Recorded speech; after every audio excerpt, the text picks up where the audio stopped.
হুবহু রেস্টুরেন্টের মতো বাড়িতেই বানিয়ে নিন ইলিশ ভাপা। তো চলুন বেশি দেরি না করে শুরু করি। স্বাদে অতুলনীয় এবং অপূর্ব।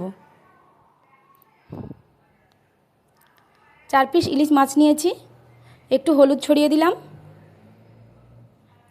সামান্য একটু লবণ দেব, দিয়ে মাছগুলোকে আমি ভালো করে মেখে নেব। একটু ধৈর্য ধরে সঙ্গে থাকবেন বন্ধুগণ, পুরো ভিডিওটা দেখবেন আমার রিকোয়েস্ট। সমস্ত মাছ আমি ভালো করে মেখে নেব। মাখানো আমার হয়ে গেছে। এই দেখুন,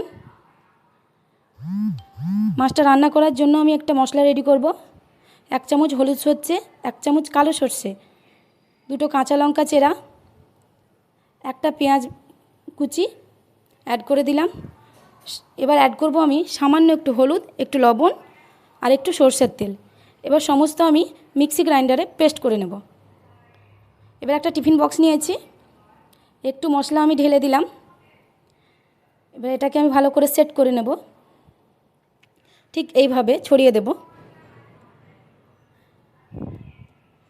এবার আমি একটা একটা করে সমস্ত মাছ আমি সাজিয়ে দেব। খুব সহজ এবং খুব সুন্দর হয়, আমি গ্যারান্টি দিয়ে বলছি। ইলিশ মাছ তো আমরা সকলেই ভালোবাসি। একটা একটা করে সমস্ত মাছ আমি এর মধ্যে দিয়ে দেব। আপনারা কে কোথা থেকে দেখছেন কমেন্ট করে জানাবেন। আমার রান্নাটা কেমন হলো কমেন্ট করে জানাবেন। এবার বাকি মশলাগুলো আমি ওপরে ছড়িয়ে দেব। 4টে কাঁচা লঙ্কা দিয়ে দিয়েছি, সামান্য একটু তেল আমি দিয়ে টিফিন বক্সটা লাগিয়ে দেব।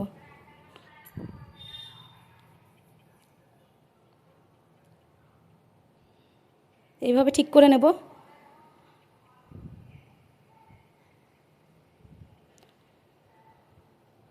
গ্যাসে আমি একটু জল বসিয়ে দিয়েছিলাম গরম হতে।